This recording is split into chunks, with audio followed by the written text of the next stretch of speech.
Fun show. I'm Neeraj Shah. In the next 20 minutes, we'll talk about 2 or 3 critical aspects with regards to mutual fund investing. Our guest today, Tarun, Birani, founder and director at TBNG Capital Advisors, and Atul, Shinghal, founder and CEO of Scripbox. Gentlemen, both of you, thank you so much for talking to us today on the Mutual Fund Show.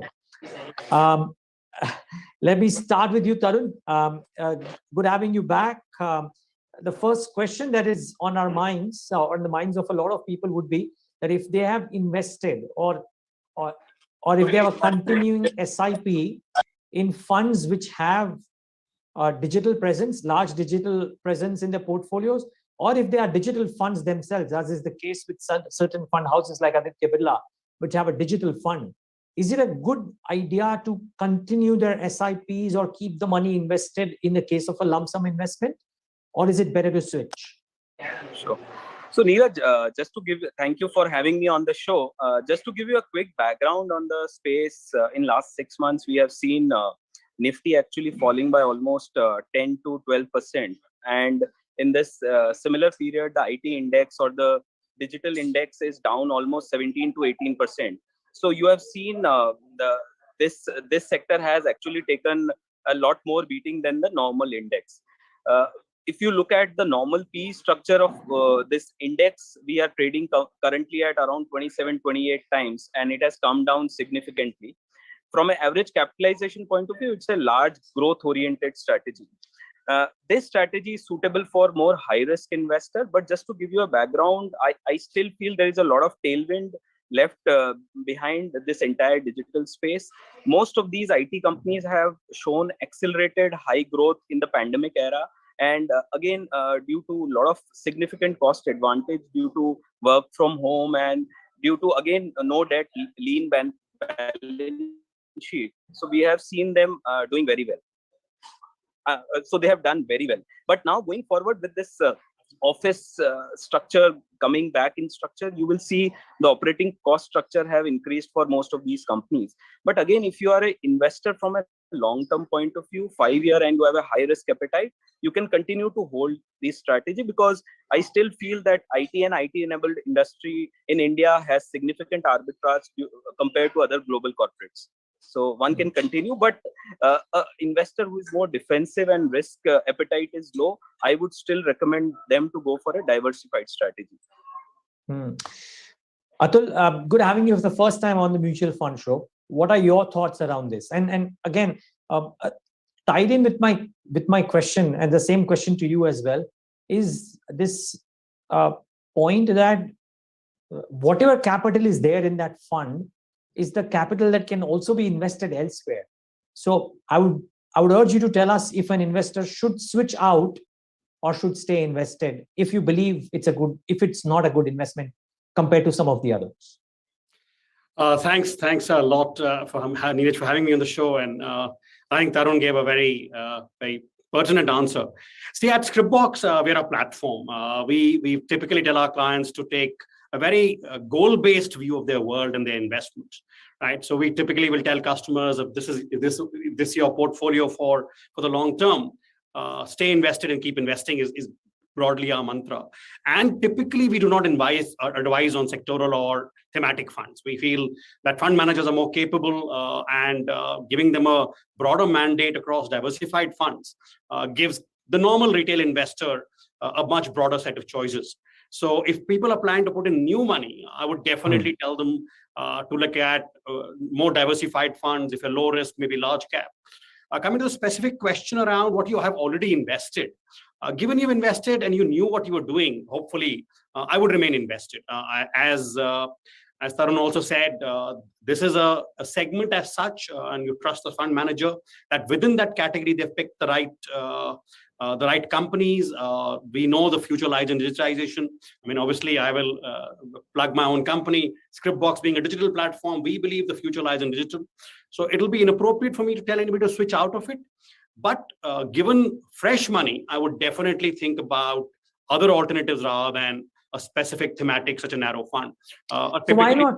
So why not switch out the existing corpus, which is also the wealth of the investor, into something else, Atul? Yeah, so I would have to look at the person specific goals, objectives, how much of his overall portfolio is digital. So trying to optimize X percentage of returns in a specific part of your portfolio is something we do not really look at or consider. We look at your overall basket. I'm assuming if somebody's invested well, this is say 5% to 7% of their portfolio. I would let it ride, because there is exit load, there would be tax implications. So you'll have to take a much more holistic view. Fresh money has obviously a different answer. So that's where I am, Neeraj, on this one. Fair call. Tarun, just one quick follow-up on that before we move on to the next topic, and which is, for example, a fund like the Aditya Birla Digital Fund, right? It doesn't just have the IT services companies. The platform companies are a part there, and all of these have corrected quite significantly. There's no saying when is it that they will recover. Why should somebody stay invested or continue an SIP? Why not do it in some other diversified funds or something else, as you may feel deem fit? So, Neeraj, I don't have specific update around this. Now, any fund, any fund for that matter, doesn't necessarily have only IT services. Right. So I still feel there is a good amount of tailwind left in the IT-enabled service. And if you are a good long-term structural investor buy on India, IT is one category one should continue to hold. Just because market has fallen, one should not get out. If you have a high-risk appetite, you should continue with that. Okay, fair call.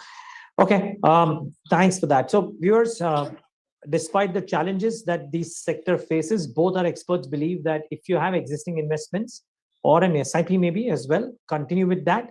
Fresh investments, you can look elsewhere. Now, one more factor that I think some of you have written to us about is this whole international investing and whether people should continue their investments into those funds. Now, Atul, I'll start off this topic with you. Right? The true to label factor that comes into play, because these funds in part attracted money also because they were able to invest in global stocks. So one, the true to label part, a question. And two, maybe for some of these, the alpha came in a good way from their international investments. Now that that is not happening, should people choose other funds or should people continue with their SIPs into some of these funds? I mean, given the situation where these feeder funds have typically been stopped and there's been a cap, I would be surprised if you can continue to invest in it. See, again, like I talked about at an overall basket level, we recommend that X percentage, and depending on your need, if your child's going abroad, you probably want to be more dollar hedged. If you want to continue to invest in India, it's been quite now empirically proven that these are uncorrelated assets over time, over a longer period of time. And yes, say 10, 15, 20% of your assets should or could be, depending on your size of portfolio or your risk appetite and your goals, are in international funds. And if you have money in there, I would leave it there, right? Because you have trusted the fund manager, you have trusted your wealth advisor or your planner to give you an X percentage of your allocation in international to hedge your, to diversify your overall portfolio. And given the nature of these industries, I would recommend that if you've got a 3-year, 5-year, 10-year view, you would remain invested. As regards fresh money, I'm hoping that the regulator, see today the overhang, which is a change, is driven by market conditions and more the regulations. And once that goes away, I think international should be an integral part of people's long-term portfolios. The problem, Atul, is that as of now, these funds are not being allowed to invest internationally. Exactly, so you can't do much, right? So you can't really invest. So why continue? Why continue with those funds as of now? Why not put a pause to the SIPs? Yeah. So I mean, so what you have already invested, that's anyway there. Your SIPs do not work anyway. So you have to obviously find alternatives, which could be in Indian equity. As regards the alpha, which you talked about, which was available through the international fund or the international part of the fund manager's allocation, I believe the smarter fund managers will find alpha even in the domestic funds, right? And when time comes, they will reallocate what they have to. So I wouldn't second guess the fund manager. Yes, what is not allowed, I will not do. If I have an existing investment, I would continue. And yes, in my overall basket of portfolio, I would look at between 10 to 15% or 20%, depending on your specific requirements as international. That's the broad direction I would give. Again, specific answers for specific problems, specific circumstances will obviously we need to be considered. But over to you or Tarun. That's my view. Okay, fair call, Atul. Thanks for that. Tarun, you second this, continue, or could there be other options? Simply because again, the true to label funda is not there currently. So should investors pause their SIPs for the time being, restart them when the permissions come in, until that time use that money to invest in other options which might be more attractive, if at all? Take this question starting with the Okay, I think I've got Tarun on a slightly patchy line right now. Tarun, just hang on for a bit because we global can't quite hear macros you. and I think we're can you just hear me losing here? Tarun Yeah. a little bit. Yeah, Tarun, maybe you can retry once. Yeah, you can I hear think the me, line Neeraj? was slightly patchy. Yes, loud You and can- clear. Continue. Yes. So Neeraj, just to give you a background, 2020 we started with almost 160 plus countries were reducing interest rates. 2022 we are in an environment where almost more than 200 countries have increased their interest rates. Sorry. And the inflation is a very big worry, and most of these countries we are seeing there is a cooling off which is happening all across the globe. The US 10-year GSEC treasury bills are at around 230, 240, which is 120 basis point higher.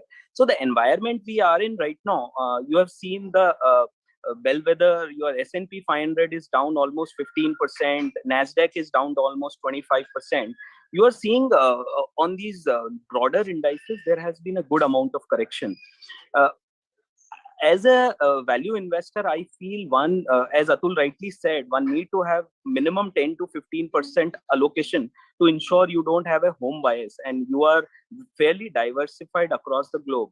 So in this environment, actually, I want to continue my SIPs and I want to continue to invest in the global markets because I am getting a 25% discount available compared to what it was 6 months back, right?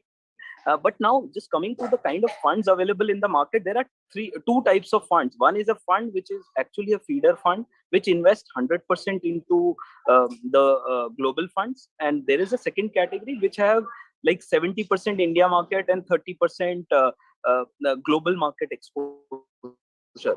So the first category we have that there is, due to RBI restriction, there is a you can't invest further in those funds. But the second category of funds, there are like popular funds like Parag Parekh. There is a fund from Axis. There are some ICICI. They have funds which are 70% India focused and 30% global. They continue to take the money, but what happens when they take the money? They invest all your money into the global market. In domestic market.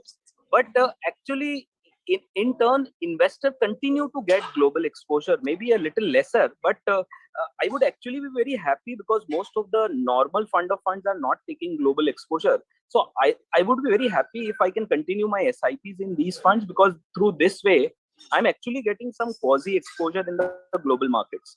So actually, that's a great strategy, and I would strongly recommend that people should continue their SIP in such funds.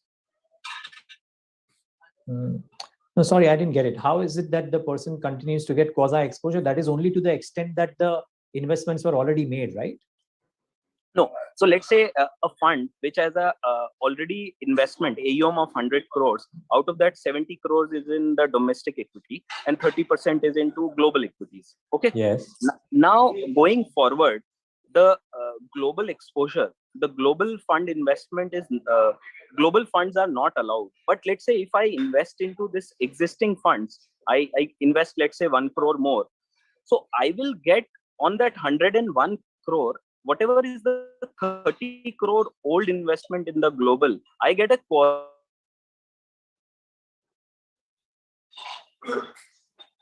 so you could say this is like a some bit of arbitrage available for some investors who want to continue with their global exposure, but you will not get that old exposure of 30%, but a little lesser. Yeah. Okay. So I reckon both of you believe that don't try and pick and choose at such times. Just continue with the investments, if you will. Tarun believes that there could actually be a bit of a gain out here as well. Fair call. So my apprehensions, or the apprehensions of some of the other people who've written to us about it being a true to label factor, it need not be as big an impediment, viewers, is what I think the answer from both of our guests seems to be suggesting.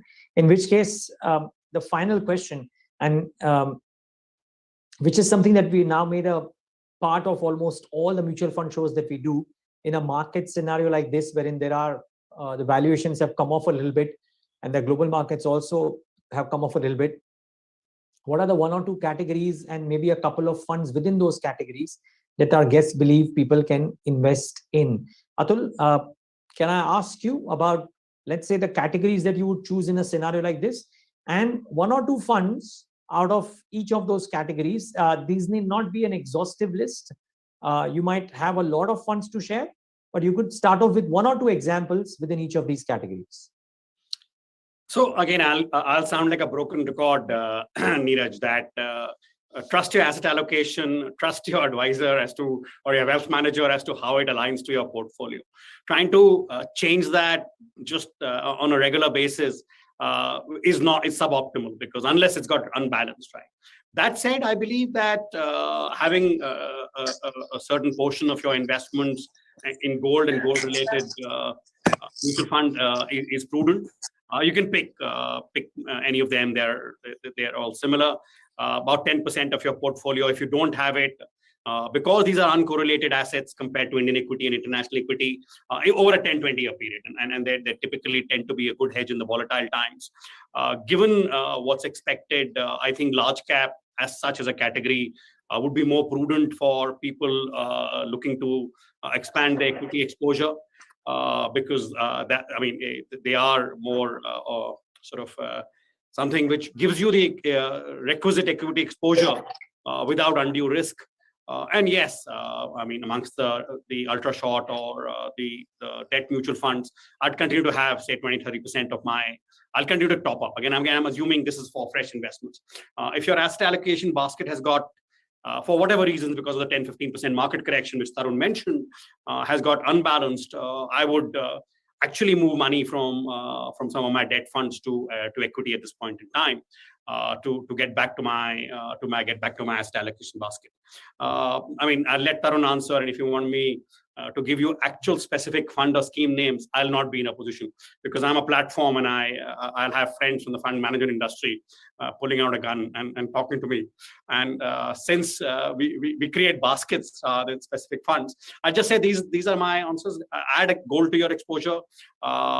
Within that, add be more large cap bias than mid and small cap, and make sure your asset allocation basket is balanced.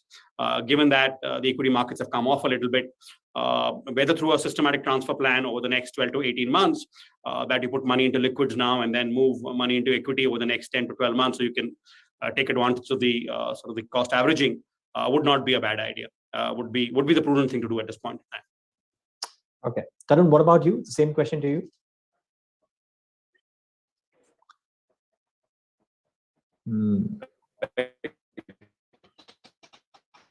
A slightly patchy line. Unfortunately, we're not able to hear Tarun clearly. Okay, I don't think we can hear Tarun clearly, but he's at an airport lounge, so one can understand why the line might be a bit patchy, but clearly there is an issue.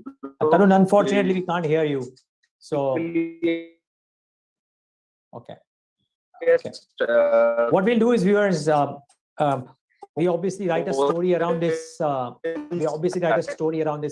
producer, let's just mute Tarun if we can, because I don't think we can hear Tarun properly. Strategy. Can you hear me? No, Tarun, Tarun, unfortunately, we can't hear you. So let's just let's leave it at that. We'll include your responses in the story that we write for the show, because the line is very patchy, so somehow we're not able to get through you very well. Never mind. But thank you so much for anyways joining us. I know it was a difficult one. Neeraj, you can hear me? In a public place, but appreciate this. And Atul, appreciate you joining in as well on today's show and giving us your thoughts. Thank you, and viewers, thanks for tuning into this leg of the Mutual Fund Show. Thank you, everyone, and thanks for having us on the show.